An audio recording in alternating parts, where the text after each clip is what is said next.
আজ আমি আপনাদের পাকা আম দিয়ে এমন এক মিষ্টির রেসিপি দেখাবো, আশা করি আপনারা এর আগে কখনো খাননি। এই মিষ্টিটির নাম হলো ম্যাঙ্গো আদায়, যেটি পাকা আম দিয়ে বানানো হয়।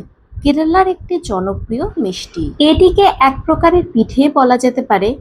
মজার বিষয় হলো এই পিঠেটিকে কলা পাতার মধ্যে দিয়ে ভাপিয়ে বানানো হয়। আর সব থেকে সহজ ব্যাপার হলো এই পিঠে বানাতে খুব বেশি উপকরণের প্রয়োজন হয় না। ঘরে থাকা মাত্র ৩-৪টি উপকরণ দিয়ে খুব তাড়াতাড়ি বানিয়ে ফেলা যায়। খেতেও ভীষণ সুস্বাদু হয়।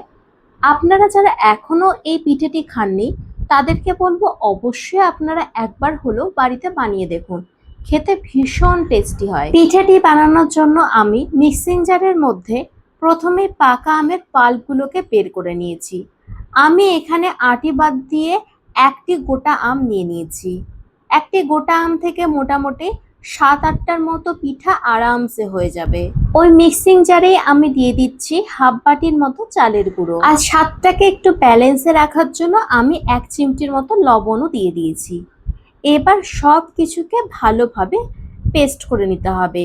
এখানে কিন্তু কোনো রকম জলের ব্যবহার করার দরকার নেই। আমের পাল্পের ভেতরে যে রস রয়েছে তাতেই কিন্তু এটা খুব সুন্দরভাবে পেস্ট হয়ে যাবে। পেস্টটিকে আমি সাইডে রেখে দিচ্ছি।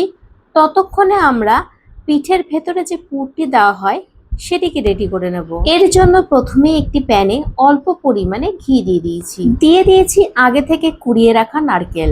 মিষ্টতার জন্য আমি এখানে চিনি দিয়ে দিয়েছি, কিন্তু কেরালা স্টাইলে যে ম্যাঙ্গো আডাইতি বানানো হয় তাতে কিন্তু গুড়ের ব্যবহার করা হয়। ফ্লেভারটি আরো একটু ভালো আসার জন্য আমি এখানে অল্প পরিমাণে এলাচ গুঁড়ো দিয়ে দিয়েছি। এবারে সমস্ত কিছুকে একসাথে ভালোভাবে জাল করে নিলে আমাদের নারকেলের পুর রেডি হয়ে যাবে। আমি এখানে একটি কলা পাতা নিয়ে নিয়েছি।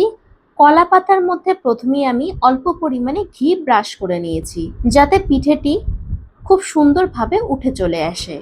এবারে ওই মিক্সিতে রেডি করে রাখা আমের ব্যাটারটিকে কলা পাতার উপরে খুব সুন্দরভাবে গোল আকারে শেপ দিয়ে দিচ্ছি। তার উপরে দিয়ে দিচ্ছি রেডি করে রাখা নারকেলের পুর।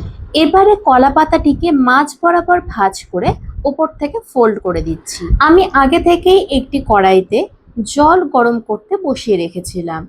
এবারে ওই কলা পাতার মধ্যে পিঠেগুলিকে আমি স্টিম করার জন্য বসিয়ে দেব। একসাথে কিন্তু অনেকগুলো পিঠেকে স্টিম করা যায়, তাই একটা একটা করে করার কোনো দরকার নেই। মাত্র ১০ মিনিট স্টিম দিলেই কিন্তু পিঠেটা একদম রেডি হয়ে যাবে। দেখুন কতটা সুন্দরভাবে উঠে আসছে, একদম ঠিক যেন পুলি পিঠের মতো লাগছে দেখতে। ভেতরের পুরটিও দেখুন খুব সুন্দরভাবে হয়ে গেছে।